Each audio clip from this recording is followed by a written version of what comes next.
نشریه امکا لنینگرادسکای اوبلاست روز 6 ایون سال 2024 با تکیه به یک منبعش در مقامات حفظ حقوق این منطقه خبر داد که در شهر ولاخ و ولایت لنینگراد یک کودک 1.5 ساله به سبب او را به نظارت گذاشتن والدانش از تیره‌زای قبط 4 بنا استقامتی به زمین افتاده است. منبع نشریه گفته است که کودک هنگام بازی وزنش را بالای تور ضد خاموشک‌ها پرتافته است، ولی تور به وزن کودک تاب نآورده کنده شده است و کودک از قبط 4 به زمین افتاده است. طفل معصوم را با جراحت‌های جسمانی در نتیجه افتادن از بلندی در بیمارستان شهر ولاخ و بستری کردند. وضع او وزنین ارزیابی می شود، ولی خود این را که این طفل بعد افتادن از قبط 4 بنا زنده مانده است طبیبان معجزه می نامند. معاین کرده شد که عائله این کودک پوره و سالم بوده.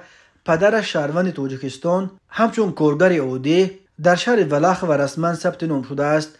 مادرش که نیز شهروند تاجیکستان است به پیش شوهرش به مهمانی آمده بوده است. خبر داده است منبع امکا. این منبع افزوده است که مفتشان از جای حادثه تور ضد خاموشک را نیز برای تشخیص بردند تا که تمام جزئیات و سبب این حادثه را معاین کنند.